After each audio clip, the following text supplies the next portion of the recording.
ನಮಸ್ಕಾರ, ಆರ್ಗ್ಯಾನಿಕ್ ಕಿಚನ್ಗೆ ಸ್ವಾಗತ.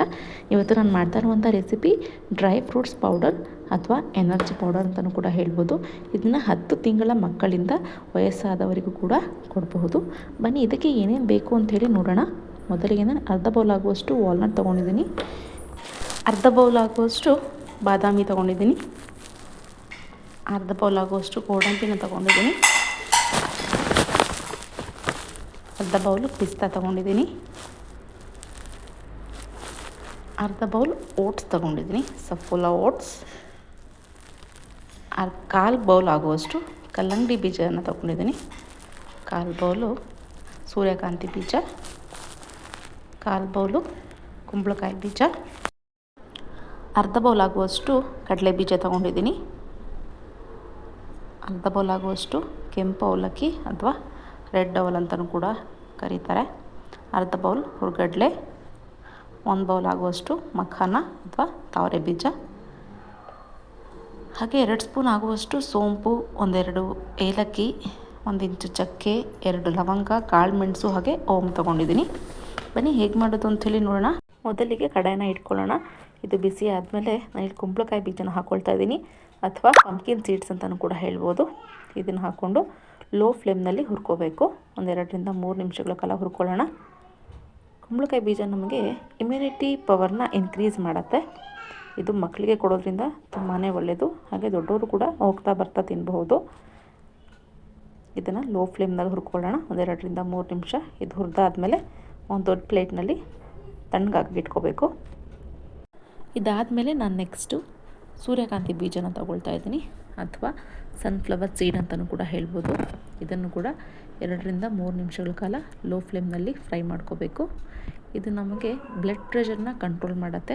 ಹಾಗೆಯೇ ವೆಯ್ಟ್ ಲಾಸ್ ಮಾಡೋರು ಕೂಡ ಆರಾಮಾಗಿ ತಿನ್ಬೋದು ಇದನ್ನು. ನೆಕ್ಸ್ಟ್ ನಾನು ವಾಟರ್ಮೆಲನ್ ಸೀಡ್ನ ಹಾಕ್ಕೊಳ್ತಾ ಇದ್ದೀನಿ ಅಥವಾ ಕಲ್ಲಂಗಡಿ ಬೀಜ ಅಂತ ಹೇಳ್ಬೋದು. ಇದಂತೂ ತುಂಬಾ ಒಳ್ಳೆಯದು ತಿನ್ನೋದ್ರಿಂದ. ಇದು ನಮ್ಮ ಸ್ಕಿನ್ ಗ್ಲೋಯಿಂಗ್ ಆಗಿರೋಕ್ಕೆ ಹೆಲ್ಪ್ ಮಾಡುತ್ತೆ, ಹೇರ್ ಗ್ರೋತಿಗೆ ಹೆಲ್ಪ್ ಮಾಡುತ್ತೆ, ಹಾಗೆ ಕಿಡ್ನಿ ಪ್ರಾಬ್ಲಮ್ಸ್ಗೂ ಕೂಡ ಹೆಲ್ಪ್ ಮಾಡುತ್ತೆ. ಹಾಗೆ ಇದು ಗಂಡು ಮಕ್ಳಿಗೆ ಕೊಡೋದ್ರಿಂದ ಒಳ್ಳೆಯದು ಅಂತಲೂ ಕೂಡ ಹೇಳ್ತಾರೆ. ಇದನ್ನು ಕೂಡ 2-3 ನಿಮಿಷ ಹುರ್ಕೊಂಡು ಇಟ್ಕೊಳ್ಳೋಣ. ನಾನು ನೆಕ್ಸ್ಟು ವಾಲ್ನಟ್ನ ಹಾಕ್ಕೊಳ್ತಾ ಇದ್ದೀನಿ. ವಾಲ್ನಟ್ ನೋಡೋದಕ್ಕೆ ಬ್ರೈನ್ ಥರನೇ ಇರುತ್ತಲ್ವ, ಹಾಗಾಗಿ ಇದು ಮಕ್ಕಳ ಬುದ್ಧಿಶಕ್ತಿ ಬೆಳವಣಿಗೆಗೆ ಹೆಲ್ಪ್ ಮಾಡುತ್ತೆ. ಇದನ್ನು ಬೆಳಗ್ಗೆ ಹೊತ್ತು 2-3 ತಿನ್ನೋದು ತುಂಬಾ ಒಳ್ಳೆಯದು. ಹಾಗೆಯೇ ಹೇರ್ ಗ್ರೋತ್ನಲ್ಲಿಯೂ ಕೂಡ ಇದು ಹೆಲ್ಪ್ ಮಾಡುತ್ತೆ. ಚೆನ್ನಾಗಿ ಹುರ್ಕೊಳ್ಳೋಣ. ಹುರಿದಾದ್ಮೇಲೆ ತಣ್ಣಗಾಗಕ್ಕಿಡೋಣ. ನೆಕ್ಸ್ಟ್ ನಾನಿಲ್ಲಿ ಗೋಡಂಬಿನ ಹಾಕ್ಕೊಳ್ತಾ ಇದ್ದೀನಿ. ಗೋಡಂಬಿನ 2-3 ನಿಮಿಷಗಳ ಕಾಲ ಹುರ್ಕೊಳ್ಳೋಣ. ಇದು ಕೂಡ ನಮ್ಮ ಇಮ್ಯುನಿಟಿ ಪವರ್ನ ಇನ್ಕ್ರೀಸ್ ಮಾಡುತ್ತೆ. ಸ್ಕಿನ್ನಿಗೆ ಒಳ್ಳೆಯದು, ಕಣ್ಣುಗಳಿಗೆ ಒಳ್ಳೆಯದು, ಹಾಗೆಯೇ ಹಾರ್ಟ್ ಹೆಲ್ತಿಯಾಗಿರೋಕ್ಕೆ ಹೆಲ್ಪ್ ಮಾಡುತ್ತೆ. ಹಾಗೆಯೇ ಇದು ವೆಯ್ಟ್ ಗೇನ್ ಆಗೋದಕ್ಕೂ ಕೂಡ ಹೆಲ್ಪ್ ಮಾಡುತ್ತೆ. ನೆಕ್ಸ್ಟ್ ನಾನು ಇದಕ್ಕೆ ಪಿಸ್ತಾ ಹಾಕ್ಕೊಳ್ತಾ ಇದ್ದೀನಿ. ಪಿಸ್ತಾ ಕೂಡ ತಿನ್ನೋದ್ರಿಂದ ನಮಗೆ ತುಂಬಾ ಒಳ್ಳೆಯದು. ಇದು ಕೂಡ ಹೇರ್ ಗ್ರೋತ್ನಲ್ಲಿ ಹೆಲ್ಪ್ ಮಾಡುತ್ತೆ. ಹಾಗೆ ಕಣ್ಣುಗಳಿಗೂ ಕೂಡ ತುಂಬಾ ಒಳ್ಳೆಯದು. ಇದು ಕೂಡ ವೆಯ್ಟ್ ಗೇನ್ ಆಗೋಕ್ಕೆ ಹೆಲ್ಪ್ ಮಾಡುತ್ತೆ. ಇದು ನಾನು 2-3 ನಿಮಿಷ ಫ್ರೈ ಮಾಡಿ ಎತ್ತಿಟ್ಕೊಳ್ತಾ ಇದ್ದೀನಿ. ನೆಕ್ಸ್ಟ್ ನಾನು ಇದಕ್ಕೆ ಬಾದಾಮಿ ಹಾಕ್ಕೊಳ್ತಾ ಇದ್ದೀನಿ. ಬಾದಾಮಿ ಕೂಡ ನಮಗೆ ಇಮ್ಯುನಿಟಿ ಪವರ್ನ ಇನ್ಕ್ರೀಸ್ ಮಾಡುತ್ತೆ. ಹಾಗೆಯೇ ಇದು ಪ್ರೆಗ್ನೆನ್ಸಿ ಟೈಮ್ನಲ್ಲಿ ಡೈಲಿ 2-3 ತಿನ್ನೋದು ಒಳ್ಳೆಯದು. ರಾತ್ರಿ ಹೊತ್ತು ನೀರಿನಲ್ಲಿ ನೆನೆಸಿ ಬೆಳಗ್ಗೆ ಎದ್ದು ತಿನ್ನಬೇಕು. ನಂತರ ಇದು ನಮಗೆ ಸ್ಕಿನ್ ಪ್ರಾಬ್ಲಮ್ಸ್ಗೆ ಹೆಲ್ಪ್ ಮಾಡುತ್ತೆ. ಹಾಗೆ ಹಾರ್ಟ್ ಕೂಡ ಹೆಲ್ತಿಯಾಗಿರೋಕ್ಕೆ ಹೆಲ್ಪ್ ಮಾಡುತ್ತೆ. ಚೆನ್ನಾಗಿ ಹುರ್ಕೊಳ್ಳೋಣ. ಇದನ್ನು ಹುರಿದಾದ್ಮೇಲೆ ಎತ್ತಿಟ್ಕೊಳ್ಳೋಣ. ನೆಕ್ಸ್ಟ್ ಕಡಲೆ ಹಾಕ್ಕೊಳ್ತಾ ಇದ್ದೀನಿ. ಕಡಲೆನೂ 2-3 ನಿಮಿಷ ಹುರ್ಕೊಳ್ಳೋಣ. ಇದು ಮಕ್ಕಳ ಬೆಳವಣಿಗೆಗೆ ಹೆಲ್ಪ್ ಮಾಡುತ್ತೆ. ಹಾಗೆ ಬ್ಲಡ್ ಪ್ರೆಷರ್ ಕೂಡ ಕಂಟ್ರೋಲ್ನಲ್ಲಿಡುತ್ತೆ. 2-3 ನಿಮಿಷ ಹುರಿದು ತಣ್ಣಗಾಗೋಕ್ಕೆ ಎತ್ತಿಟ್ಕೊಳ್ಳೋಣ. ನೆಕ್ಸ್ಟ್ ಕಡಲೆ ಬೀಜ ಹಾಕ್ಕೊಳ್ತಾ ಇದ್ದೀನಿ. ಕಡಲೆ ಬೀಜನ ಲೋ ಫ್ಲೇಮ್ನಲ್ಲಿ 4-5 ನಿಮಿಷ ಹುರಿಬೇಕು. ಚೆನ್ನಾಗಿ ಹುರ್ಕೊಳ್ಳೋಣ ಇದನ್ನು. ಇದು ಕೂಡ ಸ್ಕಿನ್ನನ್ನು ಹೆಲ್ದಿಯಾಗಿಡೋಕ್ಕೆ ಹೆಲ್ಪ್ ಮಾಡುತ್ತೆ. ಮೆಮೊರಿ ಪವರ್ ಇಂಪ್ರೂವ್ ಆಗಲಿಕ್ಕೆ ಹೆಲ್ಪ್ ಮಾಡುತ್ತೆ. ಹಾಗೆ ವೆಯ್ಟ್ ಗೇನ್ನಲ್ಲೂ ಕೂಡ ಹೆಲ್ಪ್ ಮಾಡುತ್ತೆ. ಇದು ರಾತ್ರಿ ನೆನೆಸಿಟ್ಟು ಬೆಳಗ್ಗೆ ತಿನ್ನಬಹುದು. ನೆಕ್ಸ್ಟ್ ನಾನು ಮಖಾನ ಹಾಕ್ಕೊಳ್ತಾ ಇದ್ದೀನಿ.